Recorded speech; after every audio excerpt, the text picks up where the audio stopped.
A hobby of chasing chocolate and then trying to connect it with Judaism? You'd think that's a joke. But that's exactly what one lady has undertaken.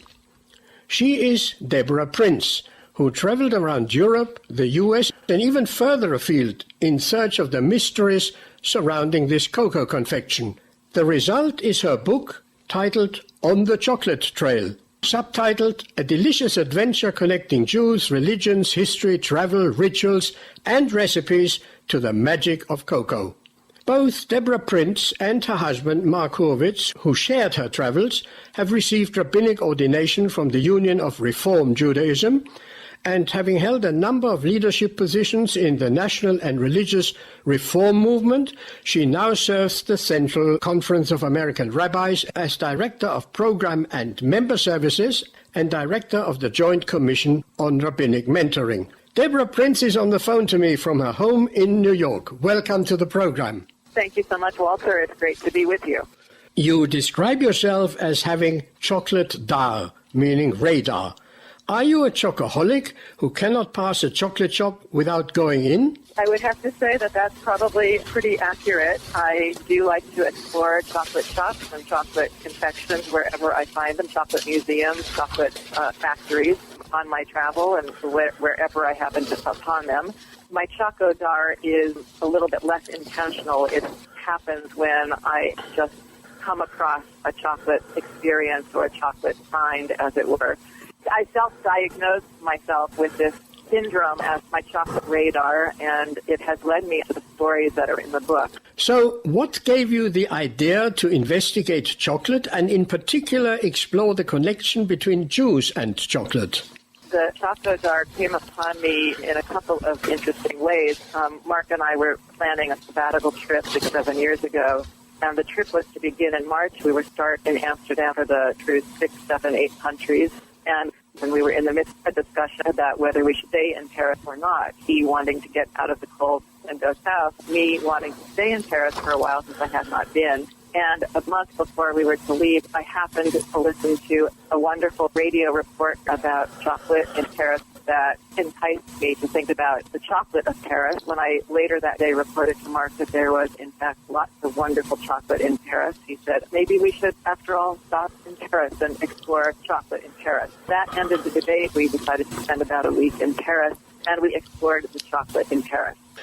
Was it your intention to write a history of the development of chocolate? I really didn't set out to write it. The information found me. Maybe that's part of the chocolate, and I was interested in any and all connections. So they're historical, they're cultural, they're religious values and Jewish values. I asked this question because although the book is packed with interesting facts and stories about chocolate, its origin and religious connections covering several centuries, I'm not sure if you meant it to be a historical work, because to be able to place your stories into a chronological history, it's necessary to consult the timeline which you thoughtfully provided at the back of the book. So in what category would you want this book to be listed? That's a great question.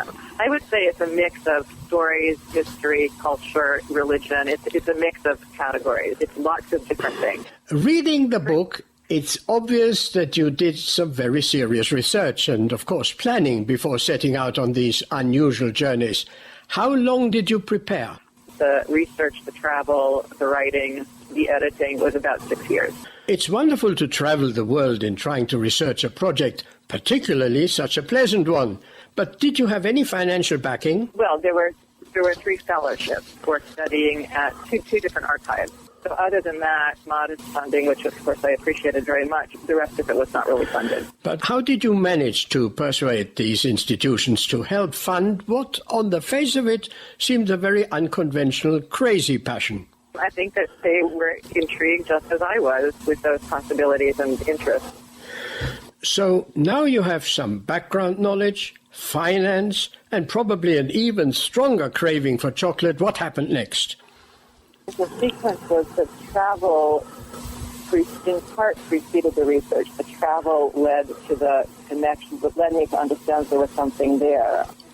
When we were in Paris for that first trip, we were exploring those chocolate stores, and one of the stores that had not been described in that broadcast from the National Public Radio, I happened to pick up the company literature, which I read said Jews brought chocolate to France. True, I've never heard this, so I didn't come across that information at any point in all of my years of congregational rabbinic work and experience in Paris led me to the research and led me to the further travel and the focus on chocolate in our travel.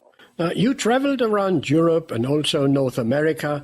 How long were you on the road altogether? There were multiple trips, but overall I would say that the travel was probably close to a year of various trips. Which was the most interesting location in connection with chocolate? For me, I think the most interesting in terms of the Jewish story was Bayonne, France, which is the southwest of France, which is probably the location where Jews first began to make chocolate in France, and still is a chocolate center in France, and there was significant competition between the Jewish chocolate makers and the Catholic chocolate makers, and there were certain restrictions against the Jewish chocolate makers. They couldn't live in the city of Bayonne, they had to live in the suburbs.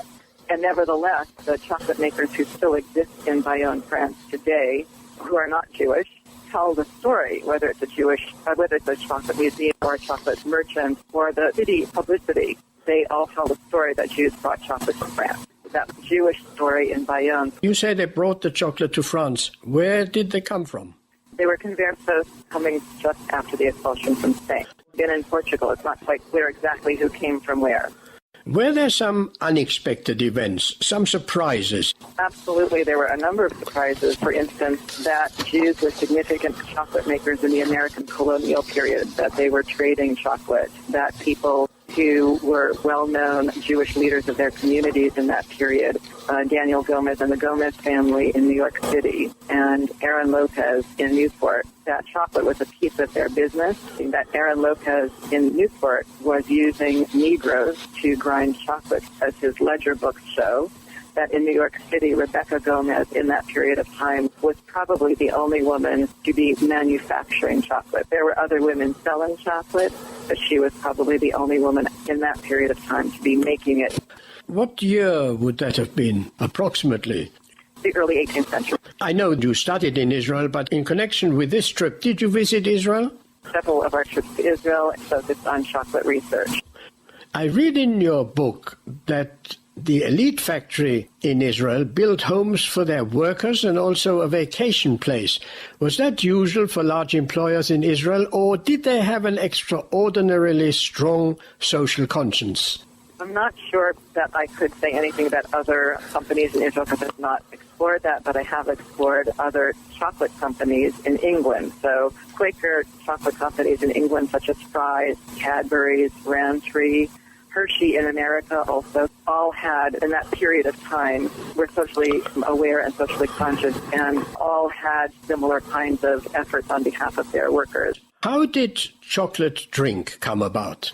That's a very good question and probably goes all the way back to the Mayans and the Aztecs in early Central America. And it is miraculous to me how cocoa pod grows off the side of a tree, and inside the pod are multiple beans. But when the pod is opened, you don't see brown cocoa beans, but you say, oh, this must be chocolate. Somebody had to figure out, and this must have happened a very long time ago, that you could take those beans, ferment them, dry them, roast them, and then create a drink using them.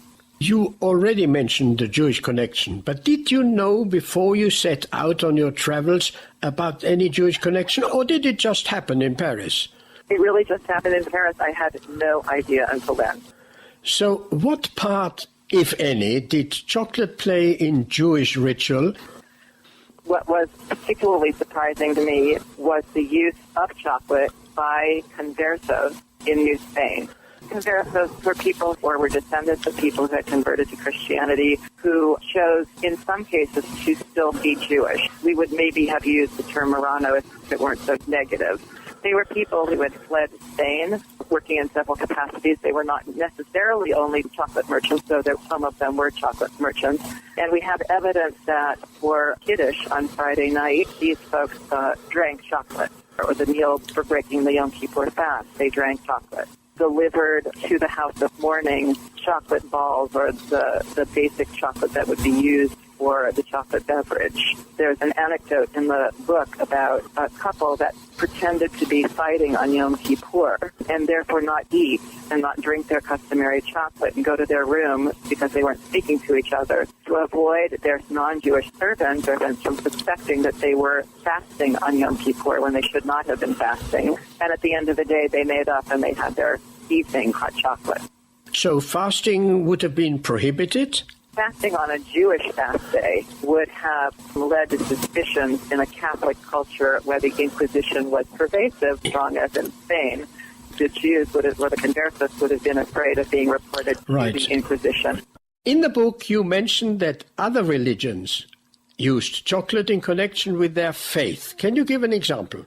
There are a number of Catholics who, in the early period of chocolate awareness, were very excited about chocolate and drank it themselves. There's a monastery in Poblet, Spain, where they created a chocolate room for the monks to drink chocolate because they were so enamored of drinking chocolate every day. There are accounts of the priests drinking chocolate before they preached. There's an account from Chiapas, Mexico, a bishop who forbade the women from drinking chocolate during Mass. They apparently were accustomed to bringing their servants in, having them prepare them chocolate while the Mass was proceeding, and the bishop prohibited it. And just several weeks after that, he died of poisoning. And the thinking in Chiapas was he was poisoned by one of these women who was angry for this prohibition. Apparently, in other local churches, the priests were more accommodating to this interest that the women had in drinking chocolate during church. The business of making chocolate also was a business of some priests and certainly some of the orders of the Catholic Church. So that's about Christianity. What about other faiths? In the Mayan and Aztec religion, chocolate was understood to be a life source. Chocolate was understood to accompany people from birth to death, so chocolate was part of the birth celebration. Chocolate really accompanied people through their life cycle in Mayan and Aztec culture. Quakers, England, they were prohibited from certain areas of work, but chocolate, a new kind of innovative product, along with Industrial Revolution, made it possible for these Quaker companies like Fry's, Roundtree's, Cadbury to succeed in their businesses because it was a new market and a new technology. There was no prohibition for them to do their businesses. Some of these chocolate makers that you say were Quakers sometimes resorted to unethical commercial rivalry between them. Cadbury and Hershey and Fry and Roundtree. How did that manifest itself? Claiming about who created the first Easter egg, counterclaims about who adulterated their chocolate. There were additives apparently mixed into the hot chocolate, the cocoa product, and Cadbury's and Fry's fought for years over whose cocoa was the purest. I believe that Hershey, there were a number of questions about Hershey's practices in terms of spying on chocolate companies in Europe, stealing packaging. So despite the efforts of those Quakers to appear squeaky clean, there was the dark cloud of slavery hanging over them. Can you say something about that? Yes, that would probably be the most important of the issues. It's still a significant question with regard to major chocolate companies who tend to bulk, meaning that you don't know where the source of the cocoa beans is. And there's a significant child slavery and child labor problem in Ghana and the Ivory Coast. So that issue has not gone away, but it did become apparent that Cadbury and Fry's were importing cocoa beans from Principe and Sao Tome. And they launched investigations into the slavery. And it took quite some time for them to go forward with those investigations, and finally they began to not purchase from those areas. But it was really problematic for a period of time in the early 20th century. Something a little bit lighter. I'm very familiar with the taste of Cadbury's chocolate made in England. But why is it that the same bars made elsewhere taste not half as good and creamy? What happens? I'm not sure that I can answer that question for you. I wish I could. I'm not an expert in Cadbury, but I can tell you that chocolate companies use different recipes in different locales. So my impression also is the same for Godiva. Godiva in Belgium, recipes are different for that local market or that European market, and the taste is different here in the States. I think there's a modification made for the local aesthetics and local desires and local diet. What's wrong with Hershey's that neither I nor my daughter like it. I can't say what's wrong with it exactly. I guess it is a question of taste. Well, I've come across a lot of Europeans who also say the same thing. They just really dislike Hershey. It's a different recipe. It's a different approach to making milk chocolate. It's a recipe that Hershey and his team developed, and it is uniquely Hershey. The book is packed with interesting information, and you do give the sources. But as a veteran of World War II, I'm intrigued by what you found out about chocolate and the war. You write about an antipersonnel bomb developed by the Nazis in the shape of a chocolate bar that's actually covered with chocolate and explodes after breaking off a piece. Now, all I can say about that is that in my later capacity as a member of the British counterintelligence, neither I nor my office ever heard of that. I do, however, not dispute it. But, and big but, quote from your book, the Nazis used chocolate bars to lure Jews into cattle car trains to concentration camps. That seems to me to be pure fantasy. They used brute force, as all survivor testimonies and other documentary evidence, written or visual, shows. So in retrospect, does this not raise doubts in your mind? I understand what you're saying in terms of the brute force, and of course that was often the case. I would not be surprised, however, there was a lot of deception that this might not have happened as well. There are so many things about the Holocaust that we don't know yet. The estimate, not so long ago, there was an article in the New York Times about the surprising number of ghettos, concentration camps, and other Nazi holding areas for Jewish slave laborers and so on, war prisoners and so on, so that the number had so totally been underestimated. This could be as possible as anything else that they might have done. It wouldn't surprise me. I wonder if you just accepted your sources as the truth. I don't think so. I think there were perhaps some questionable things that weren't included. No, I didn't accept everything, but it did not surprise me the same way it surprises you. That is my only criticism of your otherwise excellent book.